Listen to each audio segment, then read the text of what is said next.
नमस्कार दोस्तों, हमारा नाम डॉक्टर विक्रांत सिंह तोमर है। Project self incorporation USA, Bharat, United consciousness और तपन चौरे फाउंडेशन की तरफ से आप सभी का हार्दिक स्वागत है। दोस्तों, हम लोग योग सूत्र सीरीज का अध्ययन कर रहे हैं और आज 66 सेशन है, 66वां सेशन है। हम अध्याय 3 पढ़ रहे हैं जिसका नाम है विभूति योग। अभी तक हमने अध्याय 3 में पढ़ा, सूत्र 1 ने बताया कि किसी भी एक जगह चित्त का ठहर जाना धारणा है और जिस भी विषय पर चित्त लगाया गया हो उसमें एक तार लंबे समय तक वो लगा रहे तो उसी को ध्यान कहते हैं। सूत्र 3 ने बताया जब ये एक तार लगा रहे लंबे समय तक तब एक ऐसी अवस्था उत्पन्न होती है जब चित्त का स्वरूप लगभग शून्य हो जाता है और ध्येय मात्र ही बचता है, उसी की प्रतीति होती है। ध्येय मात्र ही महसूस होता है, दिखाई देता है, उसका अस्तित्व रहता है, उसको समाधि कहते हैं। सूत्र 4 ने बताया जब धारणा, ध्यान और समाधि तीनों एक ही वस्तु में स्थित हो जाए तो उसे संयम कहते हैं। सूत्र 5 ने बताया इस प्रकार के संयम से प्रज्ञा प्राप्त होती है। सूत्र 6, 7, 8 अंतरंग और बहिरंग योग की लिम्स के बारे में चर्चा किया और संयम को और विस्तार से बताया। सूत्र 9, 10, 11 ने यह बताया कि इस प्रकार के संयम से मन में परिवर्तन होना प्रारंभ होता है, मन में रूपांतरण होता है। सूत्र 13, 14 और 15 ने बताया न केवल मन में ही रूपांतरण होता है, समस्त भूतों और इंद्रियों में भी रूपांतरण होते रहते हैं और यह रूपांतरण धर्म, लक्षण और अवस्था कहे जा सकते हैं। सूत्र 16 ने अब यह बताना प्रारंभ किया कि जब हम संयम को साध लेते हैं तो संयम को साधने से किस प्रकार की सिद्धियों की प्राप्ति होती है। सूत्र 16 ने बताया तीनों परिणामों पर संयम साध लें तो भूत और भविष्य का ज्ञान हो जाता है।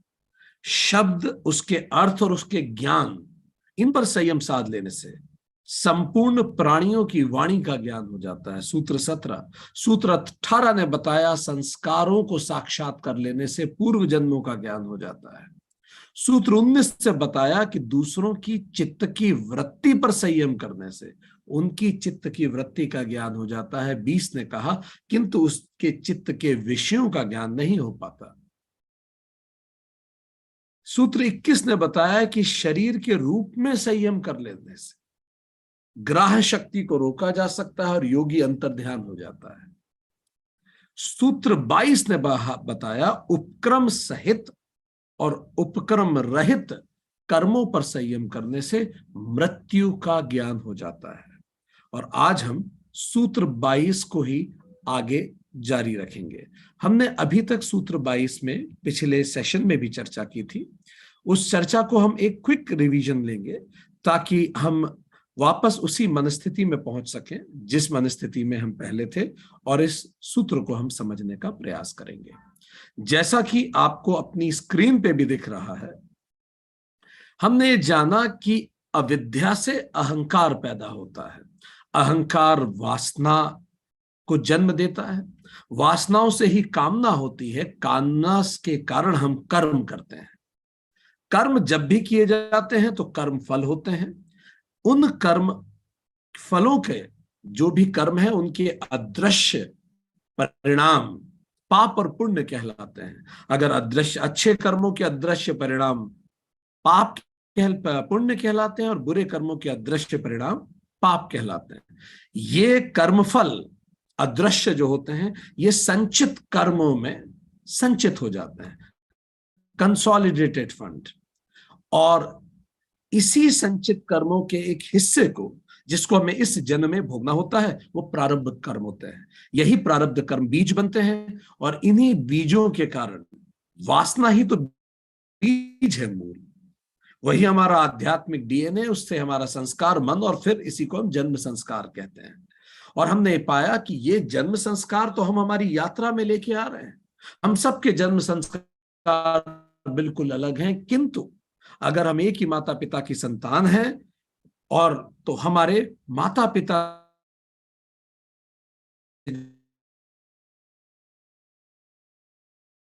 शारीरिक डीएनए हमें प्राप्त होंगे, बंधन से शरीर बना, हमारे पितृ संस्कार हमें हमारे माता पिता से मिलते हैं। जन्म संस्कार हमारी व्यक्तिगत यात्रा है। और इसके बाद हमने जाना इस प्रकार हमारा जन्म होता है। तो प्रारब्ध कर्म निर्धारित कर देते हैं कि हम जन्म कहां लेंगे, हमारी मृत्यु कब होगी और किन परिस्थितियों को हम हमारे जीवन में महसूस करेंगे, हमारे वो सामने आएंगी। ये बीज हम लेके ही इस धरती पे आते हैं। सो ये बीज सामने आएंगी। इनको कहा गया कि जिन परिस्थितियों में कुछ सउपक्रम कर्म होंगे और कुछ निरुपक्रम कर्म होंगे। सउपक्रम वो चीजें होंगी, वो कर्म होंगे जो पहले हमने किए थे, जिनका भोग अब प्रारंभ हो गया है इस जन्म में। प्रारब्ध का वो हिस्सा जो तीव्र गति से हम भोग रहे हैं, जैसे सूखी आग में, घास में अग्नि लगती है। दूसरे होते हैं निरुपक्रम कर्म, जिनके भोग अभी प्रारंभ नहीं हुए, ये बड़े मंद गति से चलते हैं, जैसे हरी घास में अग्नि होती है। इन्हीं को हम सिचुएशंस कहते हैं, जो परिस्थितियां हमारे सामने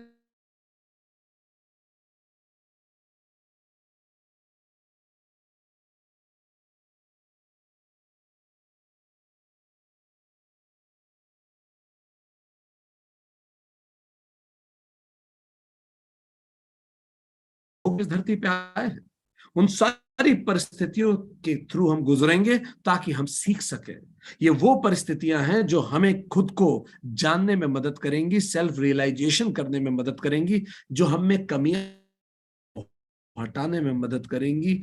कभी भी आसान समुद्र मजबूत सेलर नहीं बनाते, rough seas make great sailors. तो ये रफ सी अशांत समुद्र है परिस्थितियां जो हमें बनाती हैं। और जैसे ही वो सारी परिस्थितियों से हम गुजर चुके होते हैं, जो हमारे सीखने के लिए जरूरी होती है, हम वापस लौट जाते हैं। तो सउपक्रम और निरुपक्रम को अगर आप जोड़ ले तो योगी को अंदाज होने लगता है कि अब बस जो सीखना था सीख लिया, अब समय बाकी नहीं, अब लौटने का वक्त है। जो भी परिस्थितियां आती हैं उसके प्रति जो हमारा रेस्पॉन्स होता है, क्योंकि हमारा जन्म का अर्थ ये नहीं है कि हम पूरे समय उन परिस्थितियों को भोगने के लिए ही बैठे हैं। हमारे पास, हम सीखेंगे कैसे उन परिस्थितियों को, जब हमारे सामने प्रत्यक्ष वो होंगी तो हमारे पास एक ऑप्शन होता है, क्रियामान कर्म जिसको हम बोलते हैं पुरुषार्थ। यही हमारा कर्म संस्कार होता है कि हम कैसे उन्हें डील करते हैं। हमारे पास चॉइस होती है, हम प्रतिक्रिया करें, रिएक्टिव होते रहें, दुखी होते रहें। तो शरीर एक दिन समाप्त हो जाएगा पर वासना बची रह जाएगी, और जो सीखने आए थे उस सीखने से चूक जाएंगे। तो दूसरा माइंड, और ये मृत्यु तक हमें पहुंचा देगा, इसी को मृत्यु कहते हैं, जब शरीर समाप्त है और वासना बाकी रहेगी। दूसरा माइंडसेट है तितीक्षा। तितीक्षा का अर्थ ही है वासना समाप्त हो जाए, शरीर शेष रह जाए, मन शांत रहे आपका, उतार चढ़ाव में, प्रॉफिट लॉस में, मान अपमान में, और शरीर फिर भी बाकी रह जाए। इसी को मुक्ति कहते हैं। तो हमारे कर्म, हमारे क्रियामान कर्म निर्धारित करेंगे कि इस जन्म में हम मृत्यु की ओर बढ़ रहे हैं या हम मुक्ति की ओर बढ़ रहे हैं। इसी को हमारा रेस्पॉन्स कहा जाता है। अब आखिरी सेशन में हमने बात यहां खत्म की थी कि ये जो आयु है ये कितनी बची है, इसके सिग्नल्स भी मिलते हैं। योगी जब साधना करते हैं तो वो अपनी मृत्यु का पूर्वानुमान लगा लेते हैं। कुछ सिग्नल्स होते हैं, कुछ ओमेन होते हैं, उनको कहते हैं अरिष्ट। कुछ ऐसे चिन्ह होते हैं जिससे पता लगता है कि मृत्यु करीब ही है, हो गए हमारे सउपक्रम और निरुपक्रम कर्म समाप्त। और उन्हीं अरिष्टों से योगी पहले ही बता देते हैं कि उनकी मृत्यु कब होने वाली है या कितना समय बाद होगी। आज हम उस पर थोड़ी और चर्चा जारी रखेंगे। मृत्यु का ज्ञान सीरीज 2। तो हमने ये देखा कि वासना जन्म संस्कार है और माता पिता से हम पितृ संस्कार को प्राप्त करते हैं। तो हम में एक आध्यात्मिक डीएनए है जो हमारी यात्रा है, और हम में एक फिजिकल डीएनए जो हमारे माता पिता ने हमें दिया है। इन दोनों में अगर आप देखें तो दोनों डीएनए हमें अलग चीजों के लिए तैयार करते हैं, पर आपको बहुत सारी समानता भी मिलेगी। जो हमारा आध्यात्मिक डीएनए वो हमें फास्टेस्ट होने के लिए प्रेरित करता है। कितने जन्म और लेंगे? 84 लाख बार हम जन्म मृत्यु में यही करते रहेंगे क्या? तो आध्यात्मिक DNA makes us to be fastest in self realisation. इसी को मुमुक्षुत्व कहते हैं। जल्दी सीखिए, जल्दी सीखिए। कोई भी जीवन में घटना आ रही है, वो क्यों हुई, ऐसा क्यों हुआ, मेरे साथ ही ऐसा क्यों हुआ, मेरे साथ ही ऐसा होना था, मेरा दुर्भाग्य है, मेरा जीवन ऐसा, मेरा जीवन वैसा, इसमें ऊर्जा वेस्ट करने की जगह सही प्रश्न ये है, मेरे समक्ष ये स्थितियां आई, मुझे ऐसा परिवार मिला, मुझे ऐसे अनुभव मिले, ये क्या सिखाना चाहते हैं मुझे, मैं इनसे क्या सीख सकता हूं। कुछ तो है जो ये सिखाना चाहते हैं, जो सीखना शेष है।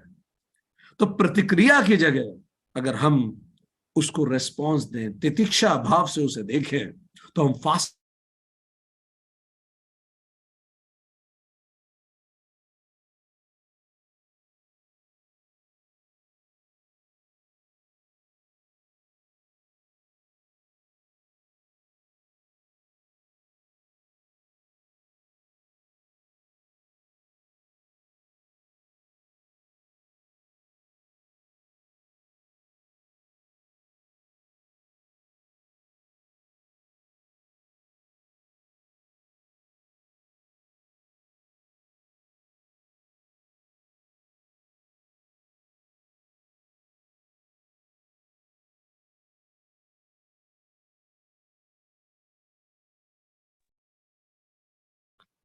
हमारा शारीरिक डीएनए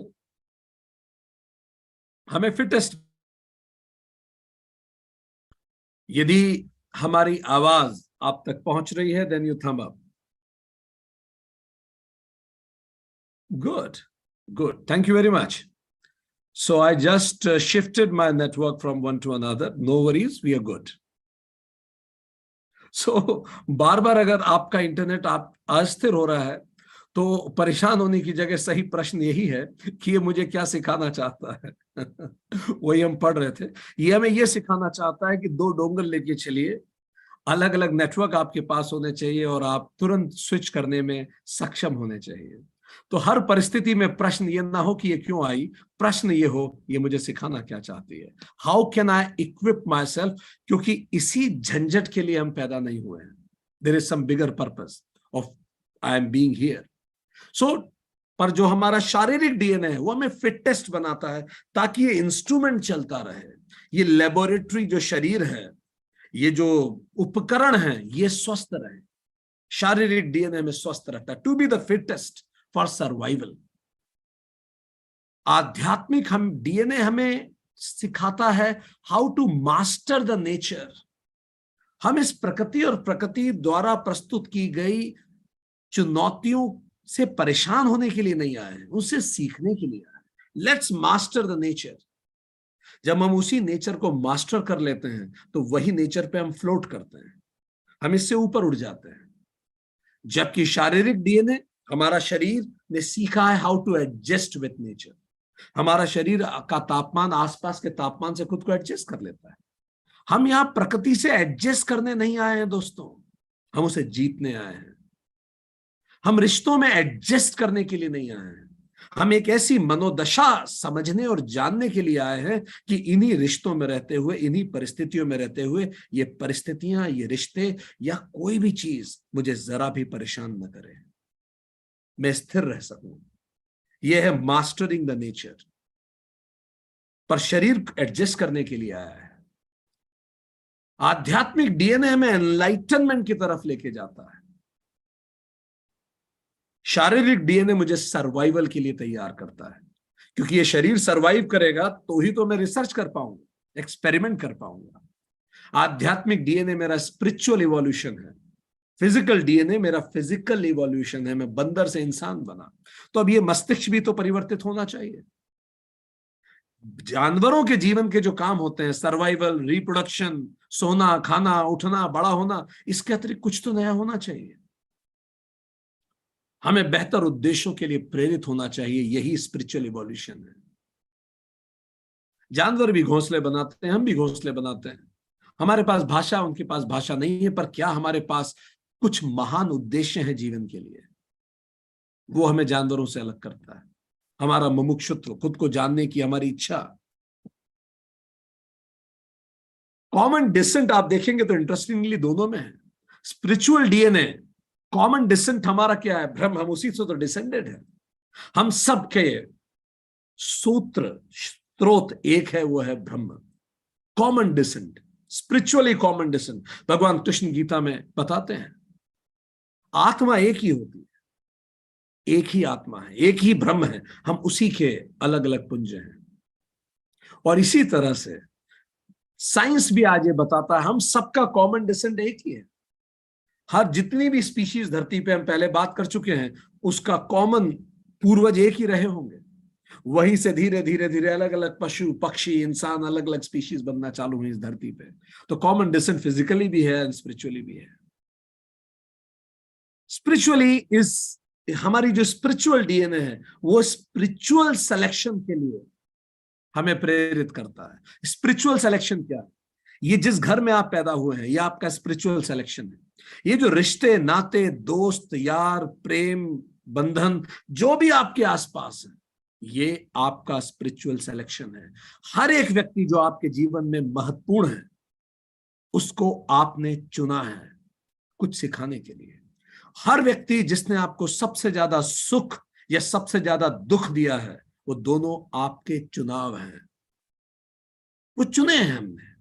आपके जीवन की सबसे बड़ी सफलताएं, सबसे बड़ी विफलताएं आपने चुनी है। ये हमारा स्पिरिचुअल सिलेक्शन है। चुना क्यों है? ताकि हम सीख सकें। सीखना क्यों है? ताकि हम खुद को रियलाइज कर सकें। नेचुरल सिलेक्शन यही कहता है कि जो बेस्ट है उसको सेलेक्ट करते जाएंगे और स्पीशीज आगे बढ़ती चली जाएगी। सिमिलरली स्पिरिचुअल सिलेक्शन ये कहता है मैंने वो चुना है जो मेरे लिए बेस्ट है। अगर मेरे लिए 3 रिश्तों का टूट जाना बेस्ट है, तो हर टूटा हुआ रिश्ता कुछ मुझे सिखाता है। वो मुझे सिखाता है कि मैं अपनी प्रसन्नता और वेलबीइंग के लिए इस धरती पे किसी पर निर्भर नहीं करती। हर टूटा हुआ रिश्ता मुझे भावनात्मक इंडिपेंडेंस सिखाने के लिए है। हर फेलियर मुझे मानसिक रूप से और टफ बनाने के लिए है। हर दुर्घटना मुझे जीवन के बड़े उद्देश्यों पे सोचने के लिए प्रेरित करने के लिए है। ये सब मैंने चुना है। तो अब बैठ के मैं इसमें ना क्रिब करूं कि ये क्यों हुआ, मैं ये सोचूं इससे मुझे क्या सीखना है, ये मैंने क्यों चुना था ये होना। अपने आसपास के हर व्यक्ति हर घटना से ये पूछिए, बार बार मन ही मन पूछिए कि तुम मेरी लाइफ में हो, क्या सिखाने के लिए आए हो। भले वो बच्चे हो, स्पाउस हो, फ्रेंड हो, जो भी हो, हर व्यक्ति, और बॉस हो, हर दुर्घटना ये स्पिरिचुअल सिलेक्शन है। हम सब स्पिरिचुअल म्यूटेंट्स हैं, जैसे हम फिजिकली भी म्यूटेंट्स हैं। इसलिए हमारा डीएनए हमारे माता पिता से, हर व्यक्ति का डीएनए प्रिंट थोड़ा तो अलग होता ही है। हम फिजिकल म्यूटेंट हैं, इसी तरह हम स्पिरिचुअल म्यूटेंट भी हैं, but this is good mutation. हम बेहतर होते जा रहे हैं, हम बेहतर होते जा रहे हैं हर बार। तो हम संभावनाओं का नाम है। जो हम बोल रहे हैं, जो सुन रहे हैं, हम सब एक महान संभावना है।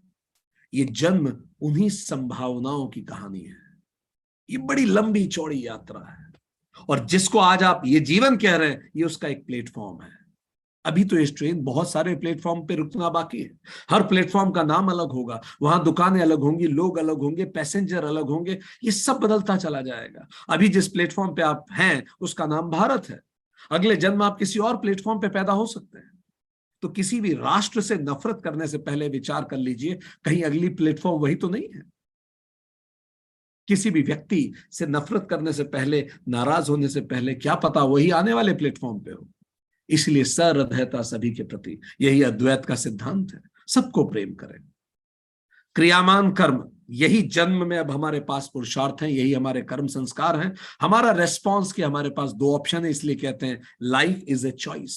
या तो हम गलत क्वेश्चंस पूछेंगे खुद से, या हम सही प्रश्न पूछेंगे। सही प्रश्न पूछेंगे, सही उत्तर मिलेगा। गलत प्रश्न पूछेंगे, दिमाग अलग दिशा में घूमेगा, और इसी तरह से फिर हम अलग दिशा में बढ़ते जाएंगे। सो हम या तो वासना समाप्त हो जाएगी, शरीर बचा रह जाएगा और हम मुक्ति की ओर अग्रसर होंगे, या फिर शरीर समाप्त हो जाएगा, वासना बती रह जाएगी और हमें मृत्यु को प्राप्त हो जाएंगे। यही हमारी नियति होने वाली है। और इसीलिए यदि हम मनुष्य हैं तो हम ये रास्ता चुनेंगे, तितिक्षा।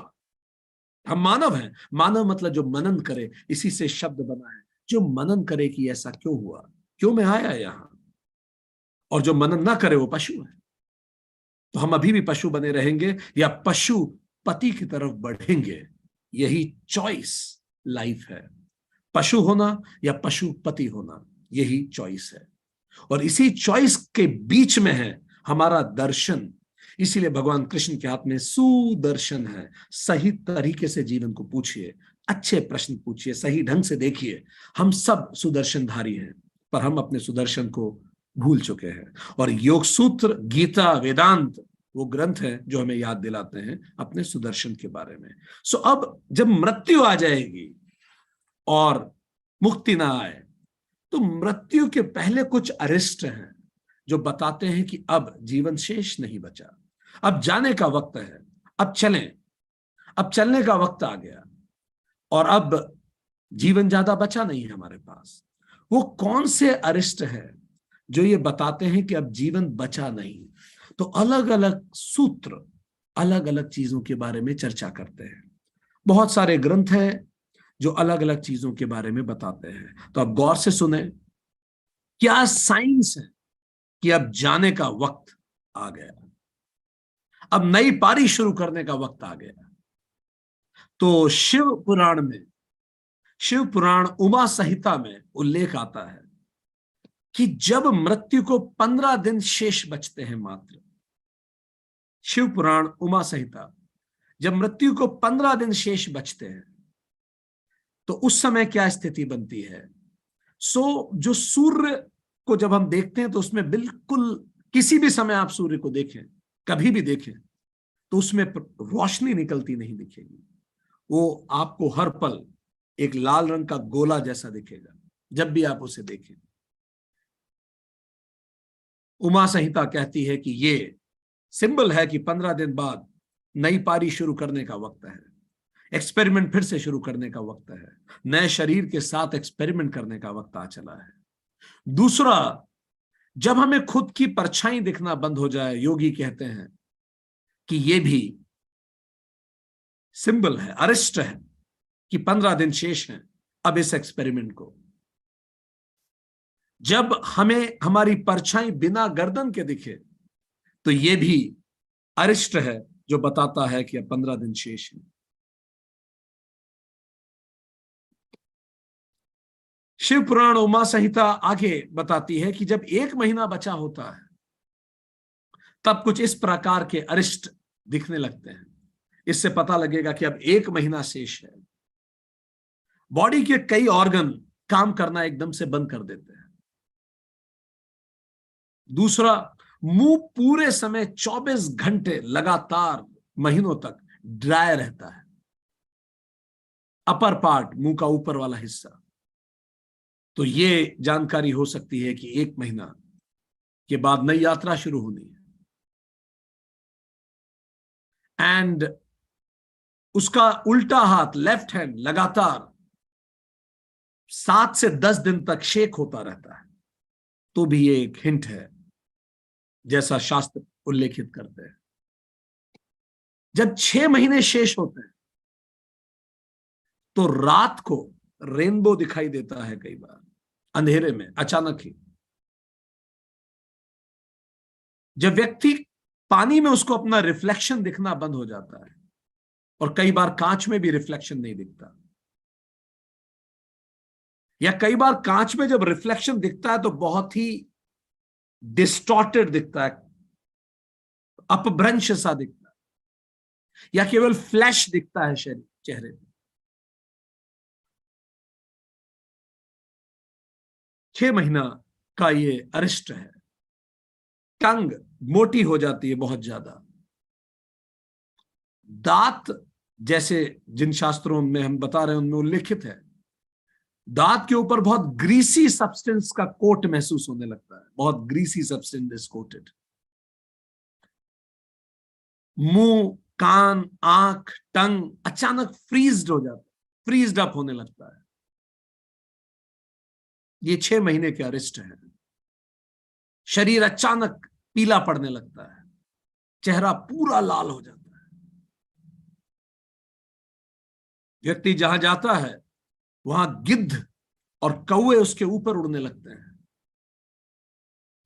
ये भी शास्त्र उल्लेखित करते हैं कि ये अरिष्ट हो सकता है 6 महीने का। ऐत्रेय उपनिषद भी कुछ अरिष्टों का उल्लेख करता है। जब सूरज बिल्कुल चांद जैसा दिखाई देने लगता है, क्रीसेंट दिखने लगता है, तब यह अरिष्ट हो सकता है अप्रोचिंग डेथ का, नई पारी शुरू करने का। कई बार सूरज में छेद दिखता है, जैसे व्हील के बीच में एक गोला होता है जिसके आसपास चक्का घूमता है, वैसा सूरज में छेद दिखता है। कई बार जब खुद की परछाई व्यक्ति देखता है तो उसमें भी एक छेद दिखता है बड़ा सा। ये सब अरिष्ट है। ये ऋषि मुनियों योगियों ने अपने ध्यान से जो पाया, जो बताया, वो हम एज इट इज आपको बता रहे हैं। कांच में अपनी इमेज दिखना बंद हो जाती है, या फिर बिना सर की इमेज दिखती है, या फिर बड़ी क्रूकेड इमेज दिखती है नॉर्मल कांच में भी। आंख की जो प्यूपिल है वो क्रूकेड दिखने लगती है।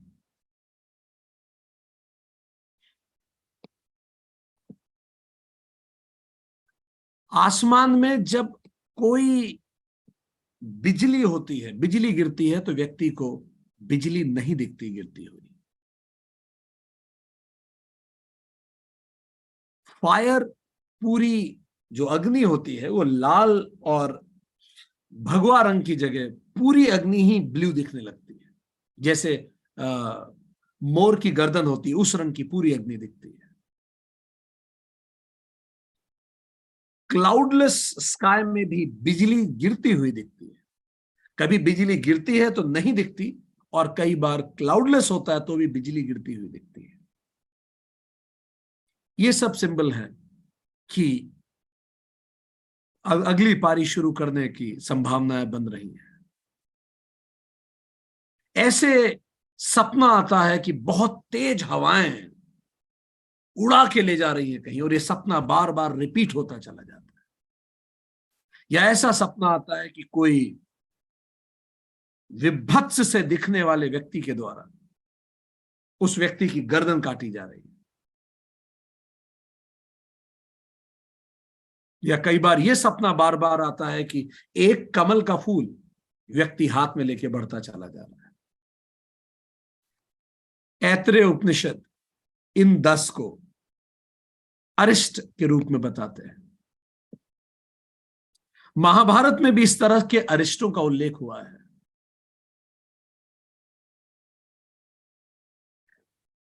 ऋषि याज्ञवल्क्य बताते हैं कि क्या अरिष्ट होते हैं जिससे पता लगाया जा सकता है। यदि एक महीना, जब भी कुछ इस तरह के जो अरिष्ट हम बताने जा रहे हैं, ध्रुव तारा नजर नहीं आता, ये आई एम सॉरी, 1 साल जब बचता है, जब 1 साल बचा इस एक्सपेरिमेंट को, तो ध्रुव तारा नजर आना बंद हो जाता है। तब ये भी कई बार इंडिकेट होता है, मतलब आप जब देखें ध्रुव तारा नहीं दिखता, हर बार ऐसा हो रहा है, सो ये इंडिकेटर है कि कुछ आपको इंडिकेट कर रहा है नेचर कि अब नया एक्सपेरिमेंट का समय आ गया है। 1 साल से समय अब कम बचा है। जब लैंप जलाया जाता है तो उसका जो लौ है वो टूटी हुई दिखती है। किसी लैंप की अग्नि की लौ टूटी हुई दिखती है, ऐसा लगता है जैसे किसी ने लौ तोड़ दी हो। ये सब प्रतीक हैं कि अब 1 साल बचा है। चेहरे की अब 6 महीने जब बचते हैं तो शरीर में जो चार्म है वो बहुत तेजी से कम होने लगता है। बुद्धि बहुत तेजी से क्षीण होने लगती है।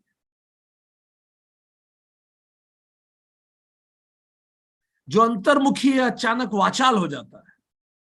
जो वाचाल है कई बार अचानक अंतर्मुखी हो जाता है, बहुत आध्यात्मिक है, अचानक देवताओं को डिसरिगार्ड करना चालू कर देता है। शरीर पूरा पीला पड़ने लगता है। ये अरिष्ट हैं कि अब 6 महीना शेष है। ऋषि याज्ञवल्क्य बताते हैं जब 7 दिन शेष होते हैं तो चांद में भी छेद दिखाई देने लगता है। कई बार चांद ऐसे दिखता है जैसे जाला हो उसमें पूरा। सूरज में, सोलर डिस्क में भी होल दिखाई देता है। ये इंडिकेशन है कि अब 7 दिन के बाद नई पारी शुरू होनी है।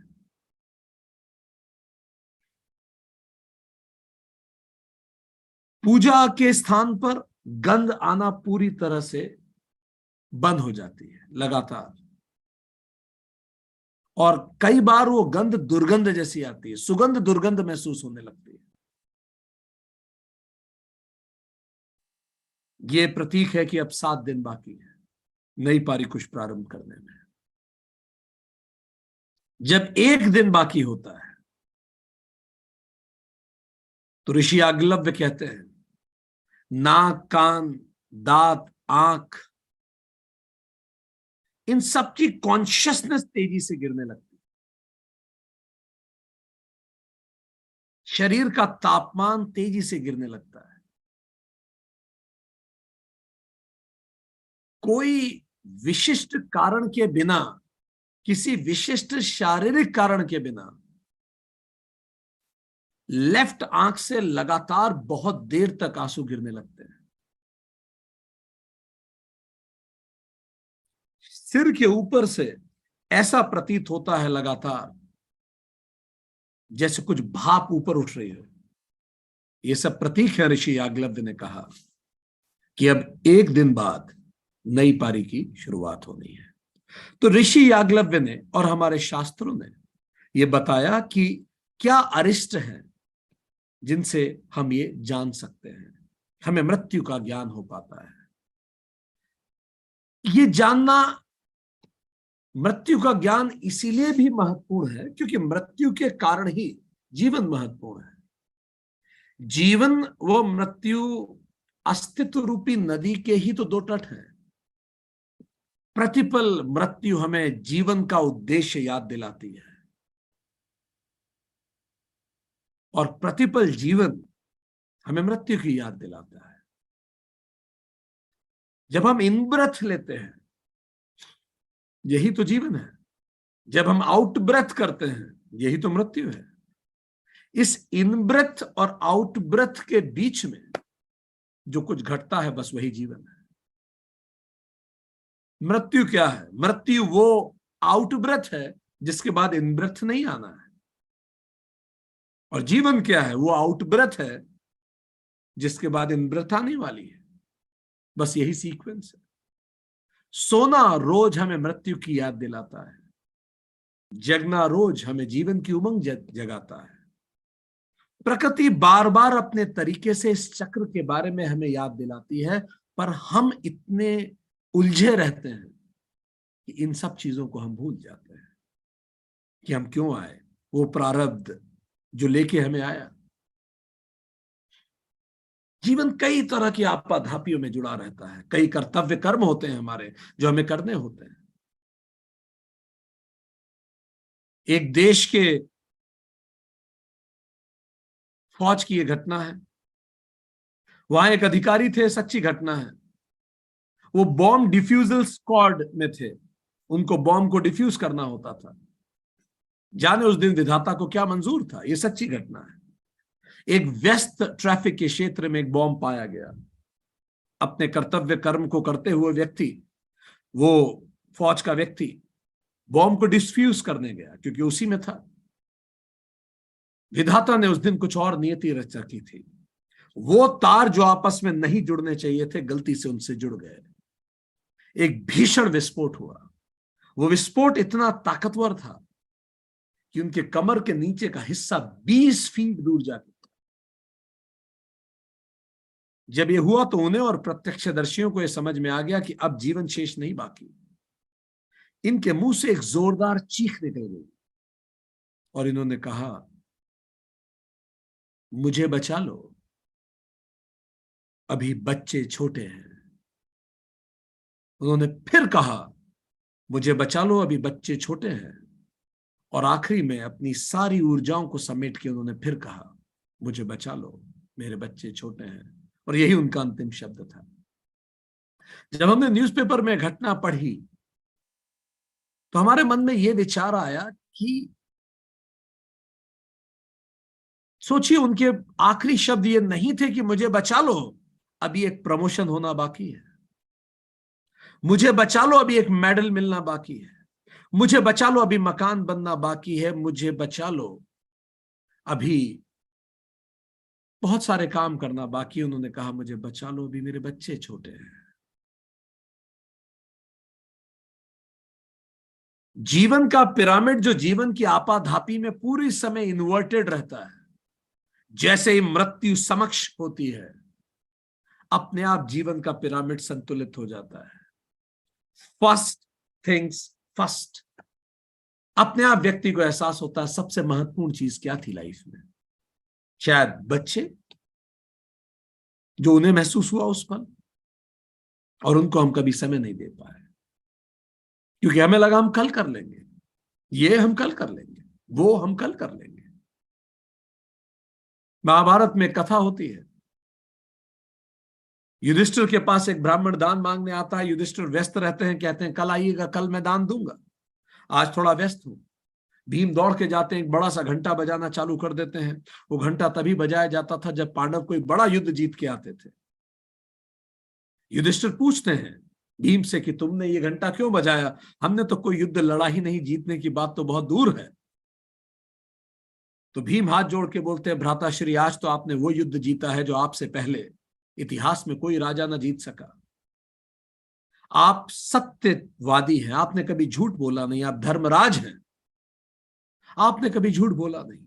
अभी आपने उस ब्राह्मण को बोला कि आप उसे कल दान देंगे, अर्थात कल तक तो आप जीवित अवश्य रहेंगे। आप धरती के पहले ऐसे राजा हैं जिसने 24 घंटे के लिए स्वयं यमराज को हरा दिया। इससे बड़ी कोई फतह जीत हो सकती है? इसीलिए मैं घंटा बजाता हूं। युधिष्ठिर को अपनी भूल का एहसास हुआ और तत्काल उस ब्राह्मण को बुला के दान दिया, क्योंकि क्या भरोसा है जिंदगानी का, आदमी बुलबुला है पानी का। इसीलिए महत्वपूर्ण है कि हम अपनी लाइफ की प्रायोरिटीज को रीसेट करें। अगर मृत्यु नहीं होगी तो हम लाइफ को बर्बाद करेंगे, वेस्ट करेंगे। मृत्यु याद दिलाती है कि पल सीमित है, हर पल खूबसूरत है, इसका सदुपयोग करना होगा, क्योंकि कौन सा पल अंतिम होगा हमें किसको पता है। घड़ियाल करता है मनादी, रिंदों ने घड़ी वक्त की एक और गिरा दी। हर जन्मदिन एक यादगार है।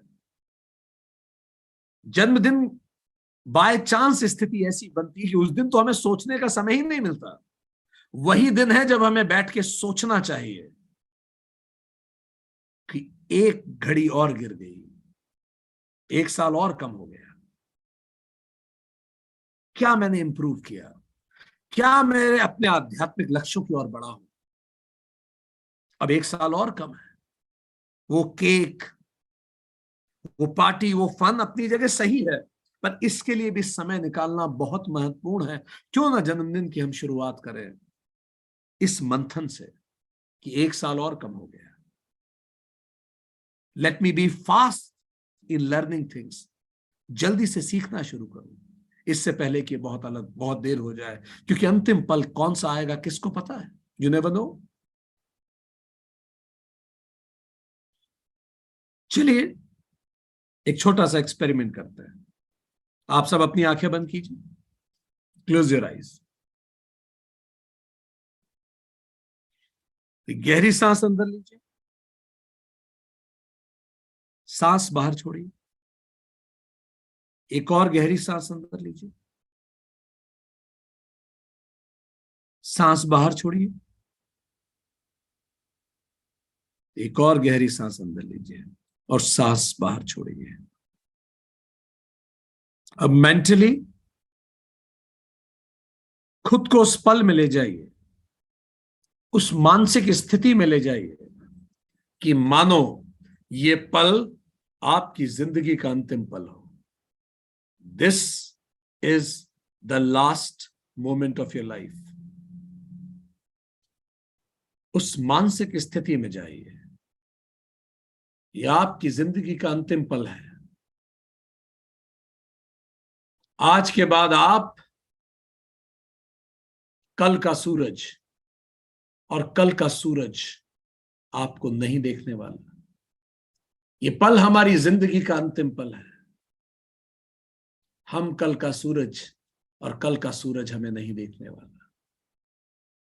इसी पल हमारी सारी बातें, हमारी सारी सोच, हमारे विचार, हमारे दर्शन सब इतिहास हो जाएंगे। सब इतिहास,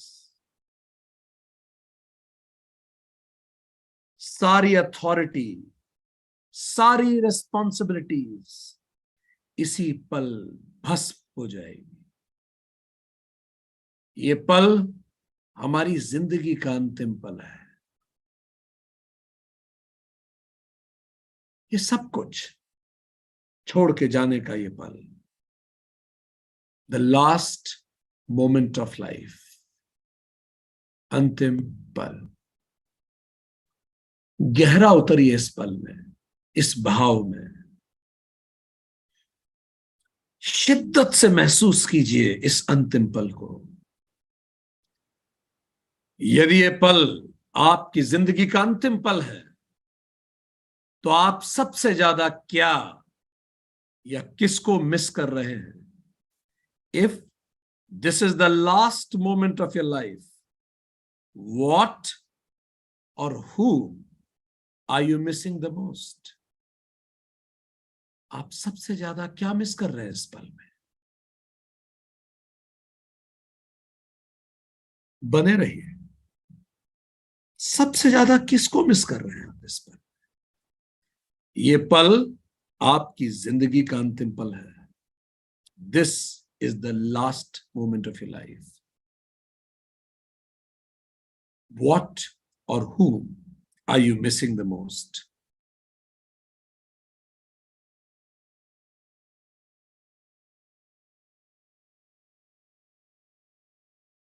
किसको मिस कर रहे हैं इस पर?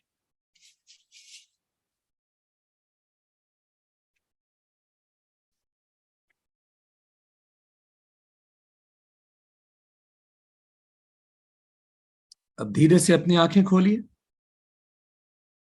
और अगर आप शेयर करना चाहें तो शेयर कर सकते हैं चैट बॉक्स में। नहीं तो आप जानते हैं आप किसको मिस कर रहे हैं। आपके दिमाग में किसी का नाम आया होगा, कोई बात आई होगी। Whosoever wants to share, they can write in the chat box. Or else, you know whom are you missing? Kids, okay? Whatever. अब अगला प्रश्न ये है, ये जिसका भी नाम आपके मन में आया है, जिसको आप अपनी जिंदगी के अंतिम पल में सबसे ज्यादा मिस करने वाले हैं, जिसको आप अपनी जिंदगी के अंतिम पल में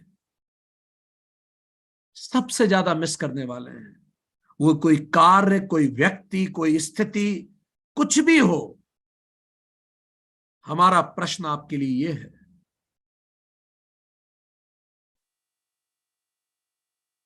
हम में से कितने लोग, अब हाथ खड़ा करें, हम में से कितने लोग उस व्यक्ति या उस कार्य के लिए आज अपना 100% दे रहे हैं? हाथ खड़ा कीजिए। हम में से कितने लोग उस व्यक्ति या उस कार्य के लिए आज अपना 100% दे रहे हैं? जितना कर सकते हैं उतना कर रहे हैं, कि इससे ज्यादा और नहीं किया जा सकता। गुड। कुछ लोगों के हाथ खड़े हुए। जिनके हाथ खड़े हुए आप करते रहिए, और जिनके हाथ खड़े नहीं हुए उनके लिए प्रश्न ये है, तो उस व्यक्ति और या उस कार्य के लिए अपना 100% देने के लिए हम किस दिन का इंतजार कर रहे हैं? क्योंकि आगाह अपनी मौत से कोई बसर नहीं, सामान 100 बरस का, पल की खबर नहीं। कौन सा पल अंतिम होगा हमें क्या पता। आज, अभी, इसी वक्त ये निर्धारित कीजिए, उस व्यक्ति या उस उद्देश्य के लिए आप क्या करेंगे आज। आज, इस सप्ताह, इस महीने और इस साल, शुरुआत आज से करें। आप में से कितने लोगों ने उस व्यक्ति को बताया है कि वो व्यक्ति आपके लिए इतना महत्वपूर्ण है? अगर नहीं बताया तो आज बताइए, अगर बताया है तो फिर से बताइए, बार बार बताइए, बोल के बताइए, अपने एक्शन से बताइए, अपनी प्रायोरिटी में उसे ला के बताइए कि वो कितना महत्वपूर्ण है, ताकि ऐसी स्थिति ना बने कि बताने के लिए हमारे पास समय ही ना बचा हो।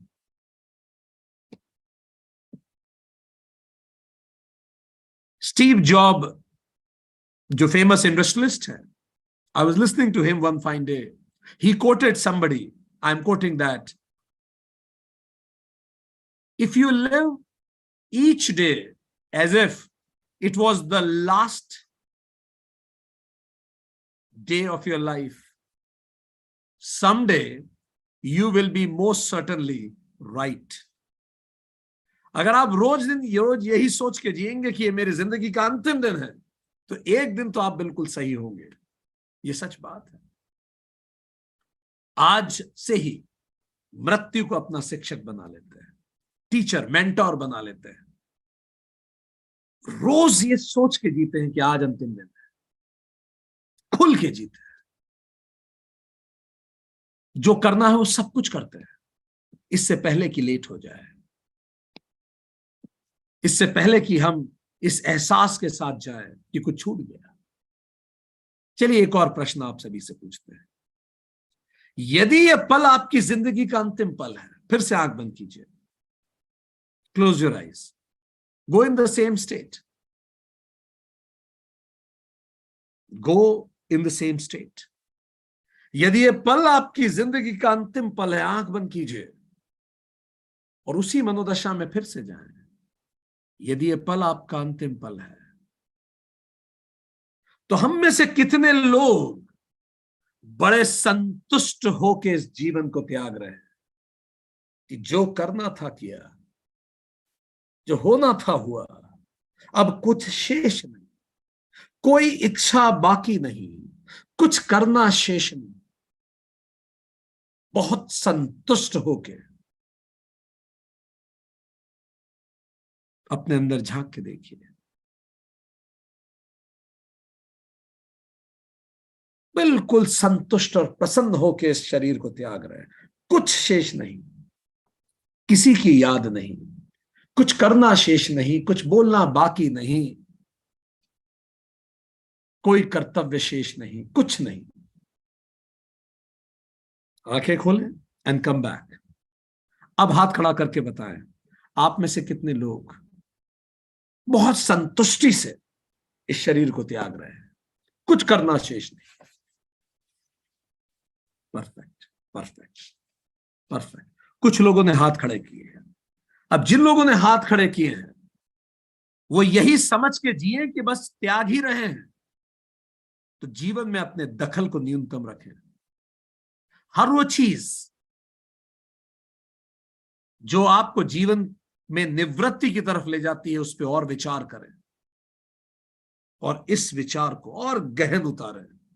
हर पल ये स्थिति बनी रहे, अगर ये अंतिम पल भी हो तो भी कुछ नहीं शेष।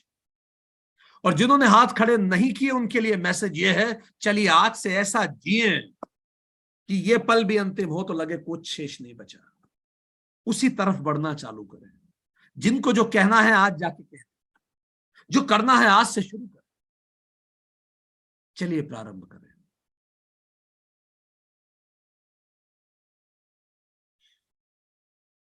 स्टीव जॉब जब स्टैनफोर्ड यूनिवर्सिटी को एड्रेस कर रहे थे, बड़ी खूबसूरत बात उन्होंने कही. I really liked it very much. He said, I am quoting him, I have looked in the mirror every morning and asked from myself, if today were the last day of my life, would I want to do what I am about to do today? उन्होंने कहा पिछले 33 साल से रोज सुबह उठ के, Steve job, जिनको नहीं जानकारी हो, एप्पल के founder, one of the greatest minds our century has given us in terms of industry, entrepreneurship. वो कहते हैं पिछले 33 साल से रोज सुबह उठकर मैं कांच के सामने खड़े होके खुद से यही पूछता हूं कि यदि ये दिन मेरी जिंदगी का अंतिम दिन हो तो भी क्या मैं वही करूंगा जो मैं करने जा रहा हूं अभी. मैं रोज पूछता हूं. और जब स्टीव जॉब को ही हम आगे कोट कर रहे हैं, और जब आंसर कई दिनों तक लगातार आता है नो नो नो, तो मुझे पता पड़ता है something needs to be changed immediately. कुछ बदलाव मेरी जिंदगी में महत्वपूर्ण है. Death is a great teacher. ये सिखाती है, ये जीवन को साधती है. मृत्यु की उंगली पकड़ के जब जीवन चलता है तो कभी गलत रास्ते पे नहीं जाता. मृत्यु एक ऐसी मां है जो अपने बच्चे को कभी भटकने नहीं देती. तो चलिए मृत्यु की उंगली पकड़ के जीवन जिए. रोज खुद से पूछे, अगर ये अंतिम दिन है तो भी क्या मैं वही करूंगा? उत्तर मिले ना लगातार कई दिनों तक, तो समझिए कुछ महत्वपूर्ण बदलाव इस जीवन में महत्वपूर्ण है, और फिर उन पे कार्रवाई शुरू करें. स्टीव जॉब आगे कहते हैं, I am quoting him again, remembering that I will be dead soon is the most important tool I have ever encountered to help me make the big changes in life. ये याद रखना कि एक दिन मैं मर जाऊंगा, इससे ज्यादा महत्वपूर्ण टूल, उपकरण मुझे जीवन में कुछ नहीं मिला जिसने मुझे मदद की जीवन में सही चॉइसेस लेने में. Let's choose life friends, and how we will choose life? When we will focus on death. है ना मजेदार बात? जब आप मृत्यु को फोकस करेंगे तो आप जीवन को चुनेंगे. छोटा सा जीवन है, वैसा जिए जैसे जीने के लिए हम आए हैं. जीवन में वो चॉइसेस लीजिए जो आपको आगे बढ़ाएं, आध्यात्मिक प्रगति की तरफ ले जाएं. स्टीव जॉब आगे कहते हैं, बिकॉज, ऐसा क्यों है, वो चॉइसेस लेने में मदद क्यों कर पाए? ये विचार कि एक दिन मैं मर जाऊंगा, इतना मदद क्यों किया उस विचार ने स्टीव जॉब को? उन्होंने कहा, बिकॉज ऑलमोस्ट एवरीथिंग. ये सुनिएगा गौर से, क्यों ये विचार मदद करता है? स्टीव जॉब ने कहा कि एक दिन मैं मर जाऊंगा, जब मैं बार बार सोचता हूं तो ये विचार मदद क्यों करता है जीवन के चॉइसेस को लेने में? तो कहते हैं, because almost everything, all expectations, all pride, all fear of embarrassment or failure, these things just fall away in the face of death, leaving only which is truly important. जब आप ये याद करते हैं कि मैं तो मर जाऊंगा एक दिन, तो सारा अहंकार खत्म होने लगता है. फेलियर के मायने बदल जाते हैं. क्या फेलियर, क्या सक्सेस, अभी तो मरना है यार. क्या नाम तुम बना लोगे जो कभी खत्म नहीं होगा, और कौन सा नाम तुम बिगाड़ दोगे जो कभी बनेगा नहीं. ऐसे तो चले जाएंगे हम. किससे तो लड़ें, किससे नाराज रहें. जिसको कल जाना है वो किससे तो बदला ले. उसे भी जाना है, मुझे भी तो जाना ही है. क्या तो उसे सबक सिखाऊं और क्या मैं सीखूं. छोटा सा समय. मदर टेरेसा कहती, we don't have enough time to love each other. I don't know how people get time to hate each other.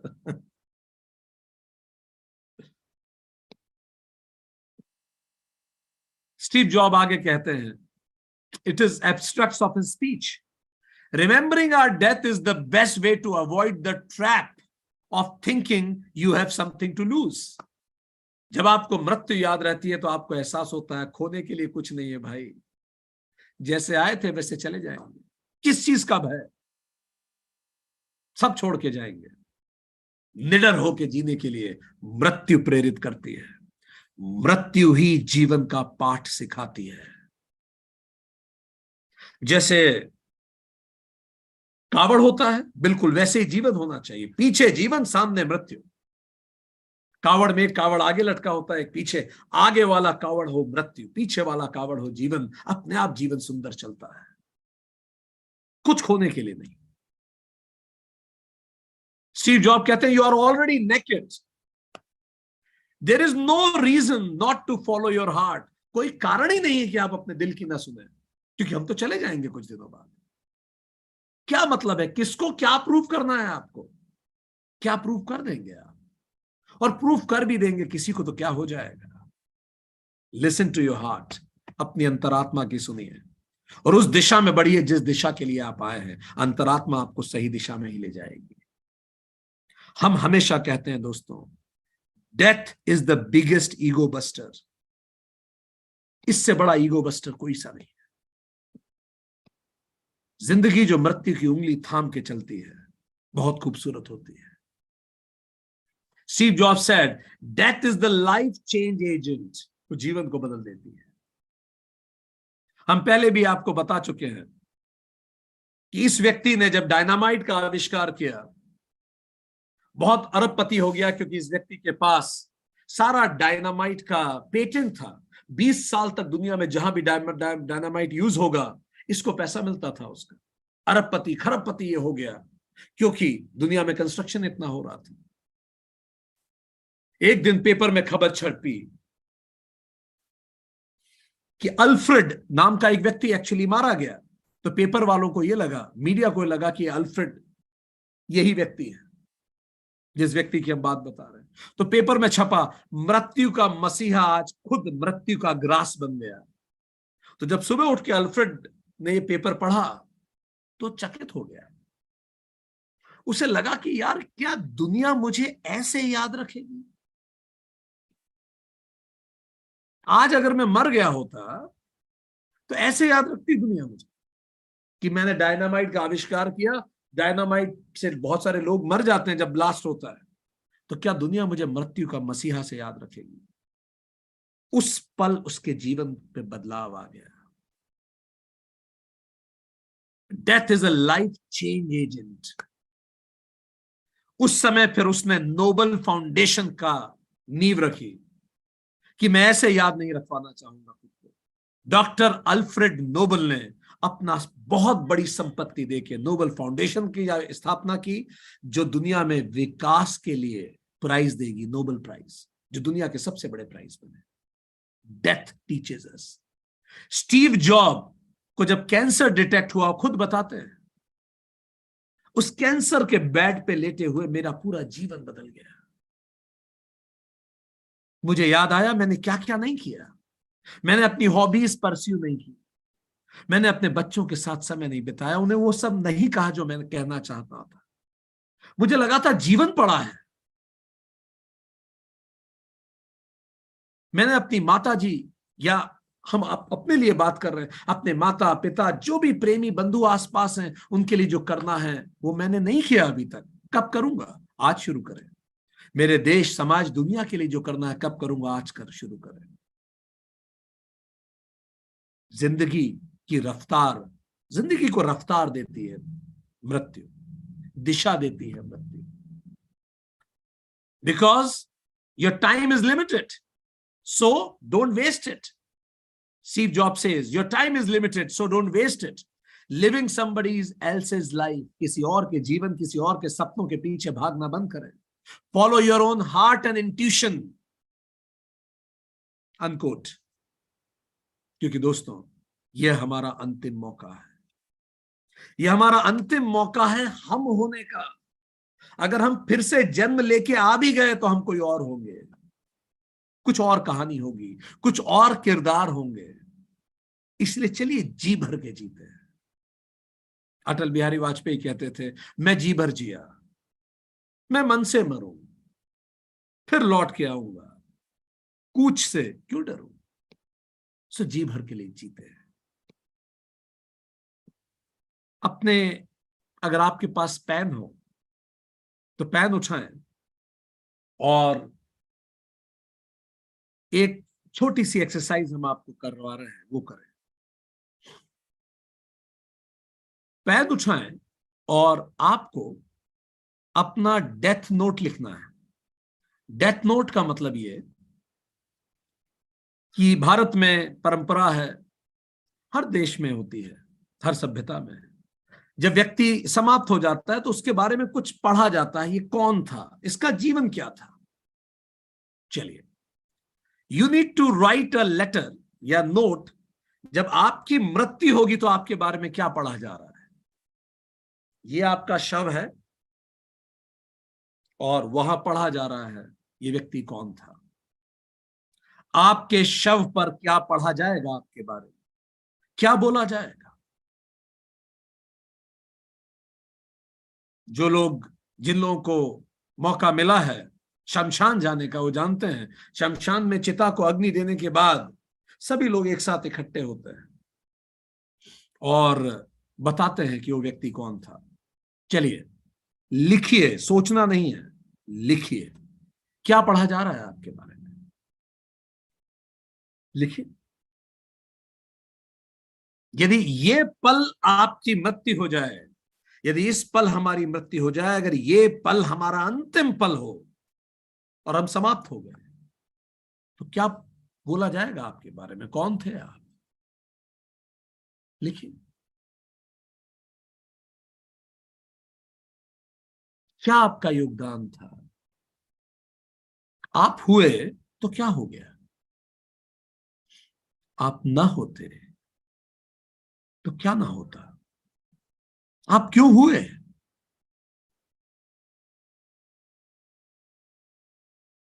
क्या बोला जाएगा आपके बारे में, कौन थे आप, क्या किया आपने, कैसा था आपका जीवन। बिल्कुल गंभीरता से उस स्टेट में जाइए। कैसा था इसका जीवन, कौन है ये? क्या किया इसने, कितनों के लिए क्या किया, क्या छूट गया इससे।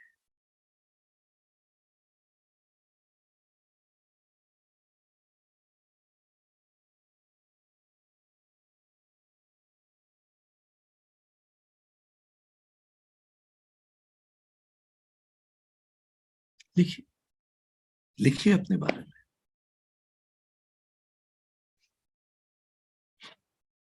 जितना लिखना है लिखिए।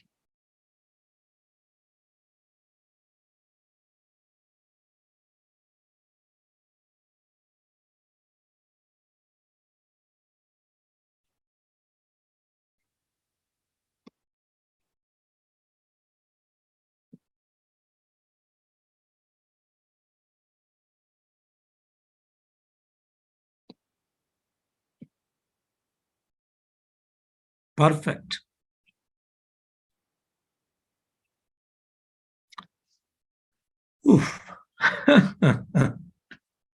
चलिए कम बैक।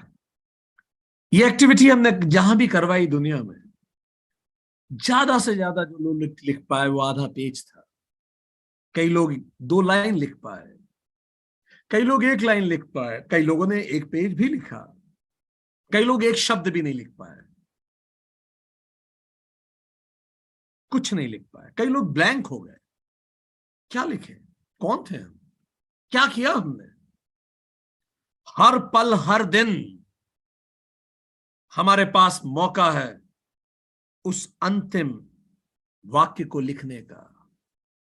अगर आज हम ना रहे तो क्या कहा जाएगा हमारे बारे में। चलिए अपने जीवन को इस तरह से जिए कि अगली बार कोई आपसे कहे कि लिखिए क्या किया आपने, तो कागज कम पड़ने चाहिए, कलम सूख जानी चाहिए, इतना लिखने को होना चाहिए, क्योंकि जीवन हमें एक मौके के रूप में मिला है, इसको हमें नहीं खोना है। आदि शंकराचार्य कहते हैं बड़ी मुश्किल से तो, बड़े भाग्यों से तो ये मनुष्य जन्म हमें मिला है, इसको हम खो नहीं सकते, इसको खोना नहीं है हमें। कुछ इस तरह से जीवन जी कि अगली बार जब ये प्रश्न हो तो हमारे पास लिखने को बहुत कुछ हो। चलिए आज से अपना बेस्ट बिहेवियर उन लोगों के लिए रखते हैं, उन सभी के लिए देते हैं जो सबसे ज्यादा मैटर करते हैं, ताकि हम लिख सकें, I lived my fullest to love those people whom I love. चलिए आज से निर्धारित करते हैं कि never postpone your happiness, because you will never get an opportunity to encash it ever. उसको तत्काल भी पोस्टपोन नहीं करें। जिससे जो शेयर करना है आज से शेयर करें, जो गुड वर्क शुरू करना है अभी इसी वक्त से शुरू करते हैं। चलिए सबको माफ करते हैं क्योंकि हम चले जाएंगे एक दिन। अभी आप जिस अपने करीबी व्यक्ति से नाराज हो, कई बार जो हमारे बहुत करीबी होता है वो भी हमें दुख देता है, दुख हो जाता है उससे, वो ना भी दे, कई बार उसने कुछ कह दिया, हमें चोट लगी, हमें दुख हुआ। एक बार ये करके देखिएगा, आप जिससे भी नाराज हो, जो आपका कोई करीबी हो और आप उससे नाराज हैं किसी भी बात से, उसका व्यवहार अब संतुलित नहीं है आपके प्रति, उसके शब्द उचित नहीं थे, वो आपको समय नहीं दे रहा है, या जो भी कारण, एक पल ये सोच के देखिएगा कि एक दिन जीवन में ऐसा भी हो सकता है जब आपको उस व्यक्ति के बिना जीना पड़ेगा। जब आप गंभीरता से सोचेंगे तो उस व्यक्ति के लिए माफी आपकी आंखों से आंसू बन के टपकेगी। एक पल ऐसा भी हो सकता है जीवन में कि हम उसके बिना भी जिएंगे। इसलिए लेट्स फॉरगिव एवरीबॉडी। चलिए अपने बच्चों को सिखाएं अभी से सोचा कैसे जाए, क्योंकि हम हमेशा उनके साथ नहीं रहने वाले। उनको सिखाएं how to decide for themselves, because one fine day they have to do it themselves. कितने लोगों को मैंने हंसाया, इसको मैं कैलकुलेट करूं। मैं दिन भर में कितनी बार हंसा, कितनी बार खुश रहा, उसको मैं गिनूं। Micro moments of joy. मैं दिन भर में कितनी बार मुस्कुराया, आज मैंने सीखा क्या, आज मैंने कितने लोगों की मदद की, आज मैं अपने कल से कैसे बेहतर हूं। क्या मैं रोज शाम को सोने से पहले इन प्रश्नों को खुद से पूछ सकता हूं? आज दिन भर में मैं कितनी बार जोर से हंसा या हंसी, संख्या। चलिए लिखिए, पिछले 24 घंटे में से आप में से कितने लोग जोर से हंसे थे, संख्या लिखिए चैट बॉक्स में। You laughed loud, chat box, quick quick quick, make fast. How many times in last 24 hours you laughed loud? Fast fast fast.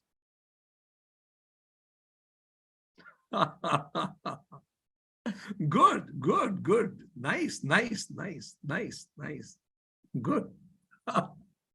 अब ये कीजिए, जो भी आपने लिखा है उसको डबल कर दीजिए, और जीरो लिखा है तो उसके आगे एक लगाइए, क्योंकि जीरो का डबल भी जीरो ही होता है। ठीक, let's in laugh more in life. चलिए माय नेक्स्ट क्वेश्चन, पिछले 24 घंटे में से आप में से कितने लोगों ने कितनी नई चीजें सीखी हैं इस सेशन को हटा के? संख्या लिखिए। How many new things you learn in last 24 hours other than this session? Quick quick quick quick quick. These are the important questions of life. मैंने नया सीखा क्या? Perfect. Next question. How many faces you brought smile in last 24 hours? कितने चेहरों पे आप मुस्कुराहट लाए पिछले 24 घंटे में? संख्या लिखिए। Nice nice nice nice nice, good. जब आप इस तरह से सोचना शुरू करेंगे तो शायद आप लिफ्ट मैन को भी बोलेंगे थैंक यू भैया, और वो भी मुस्कुराएगा वापस, और आपका एक काउंट हो जाएगा। टैक्सी से आप उतरेंगे, आप टैक्सी ड्राइवर को बोलेंगे थैंक यू भैया, इट वॉज नाइस राइट। कोई खाना आपको लेके आएगा, आप बोलेंगे कि बहुत अच्छा था खाना, यू विल गिव फीडबैक। कोई तैयार होके आएगा, आप बोलेंगे कि बहुत अच्छे लग रहे हो, you bring a smile. You will be mindful of bringing smile to the faces, क्योंकि जितने चेहरों पे आप मुस्कुराहट लाएंगे वही तो आपका जीवन है। जितना आप सीखेंगे वही तो जीवन है। जितना अपने बच्चों को सोचना सिखाएंगे वही तो जीवन है। So death is the finest teacher if you want to learn the lessons of life. It is the finest teacher. But otherwise, it is a fearsome torturer. So चलिए डेथ के स्टूडेंट्स बनते हैं इस जीवन की क्लास में, और अपने जीवन को वैसे जीते हैं जैसे पल अंतिम हो हमारा। आज के लिए इतना ही। Thank you very much. नमस्ते। So will have a quick revision of what we discussed. And आज जो हमने सेशन की शुरुआत की, हमने ये जाना in the session that there are, हमारे स्पिरिचुअल डीएनए भी हैं, हमारे फिजिकल डीएनए भी हैं। स्पिरिचुअल डीएनए हमें फास्टेस्ट होने के लिए प्रेरित करता है, फिजिकल फिटेस्ट के लिए। स्पिरिचुअल डीएनए हमें मास्टर द नेचर सिखाता है, physical adjust with the nature, enlightenment, survival, spiritual evolution, physical evolution, common descent is Brahman. यहां भी कॉमन डिसेंट है जहां से हम सब आए। Spiritual selection, there is natural selection, spiritual mutation, there is physical mutation. और हमारे जन्म और पितृ संस्कारों के साथ हम जन्म लेते हैं, और इसके बाद हमारे हाथ में हमारे कर्म संस्कार होते हैं। 3 संस्कारों का ही मिश्रण हमारा जीवन है, और हर कर्म संस्कार, क्रियामान कर्म एक चॉइस है कि हमें पशु बनना है या पशुपति बनना है। पशु बनने का रास्ता है प्रतिक्रिया के साथ जीवन जीना, पशुपति बनने का रास्ता है तितिक्षा के साथ जीवन जीना, ताकि वासना समाप्त हो, शरीर शेष हो, ताकि हम मुक्ति की ओर बढ़ें, ना कि मृत्यु की ओर हम बढ़ें। और इसलिए जीवन हमें बार बार याद दिलाता है कि समय कम है। घड़ियाल करता है मुनादी, रिंदों ने घड़ी वक्त की एक और गिरा दी। तो हमने देखा किस प्रकार शिव पुराण उमा संहिता ने 15 दिन जब मृत्यु को शेष होते हैं, 1 महीना शेष होता है, 6 महीने शेष होते हैं, तो उसके अलग अलग अरिष्ट बताए हैं। ऐत्रेय उपनिषद ने भी 10 अरिष्ट बताए हैं। हमने आपको बताया ऋषि याज्ञवल्क्य ने भी अलग अलग अरिष्ट बताए हैं कि वो क्या सिंबल्स हैं जो हमें याद दिलाते हैं कि अब जीवन में नए एक्सपेरिमेंट का समय आ गया है, जिसको मृत्यु कहते हैं। और हमने जाना मृत्यु जीवन का एक महत्वपूर्ण अंग है। मृत्यु के कारण ही जीवन महत्वपूर्ण है, और इसीलिए जीवन के पिरामिड को वर्टिकल रहना बहुत जरूरी है। फर्स्ट थिंग्स फर्स्ट, क्योंकि कौन सा पल अंतिम होगा हमें नहीं पता। तो जिन लोगों को हम अपने अंतिम पल में सबसे ज्यादा मिस करने वाले, चलिए आज अपना 100% उनके लिए देते हैं, इससे पहले कि बहुत लेट हो जाए। किसी और के सपनों के पीछे नहीं भागते, अपने सपनों को जीते हैं, क्योंकि ये हमारा अंतिम मौका है हम होने का, और ये मौका अब हमें फिर से कभी नहीं मिलेगा। तो चलिए जी भर जिए, ताकि हम मन से मर सके। हर पल हम इबारत लिख रहे हैं अपने डेथ नोट में।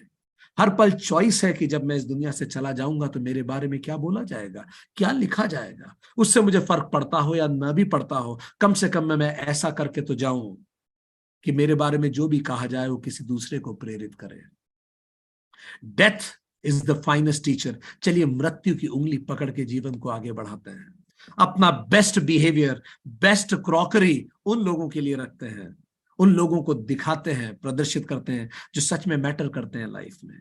उन लोगों को बताते हैं लाउड कि how much do they matter. जो कार्य हम करना चाहते हैं, जो कर्तव्य शेष हैं, उन्हें आज से ही करना शुरू करते हैं। उन सबको माफ करते हैं जिनको माफ करना शेष है, क्योंकि एक दिन जीवन में ऐसा हो सकता है जब उनके बिना भी जिए। चलिए बच्चों को सिखाते हैं सोचें कैसे और निर्णय कैसे लें। अपने जीवन को उम्र की संख्या में गिनने की दर है। चलिए गिनते हैं कि आज मैंने दिन भर में सीखा कितना, आज मैंने दिन भर में मुस्कुराया कितना, आज कितने चेहरों पे मैं मुस्कुराहट लाया, आज मैंने कितने लोगों की मदद की, आज मैं अपने आध्यात्मिक लक्ष्य की ओर कैसे बढ़ा। यही संख्या मेरी वास्तविक उम्र है, और यही आध्यात्मिक प्रगति है, और इसी से मृत्यु रूपी शिक्षक के साथ हम जी पाएंगे। Thank you very much. नमस्ते।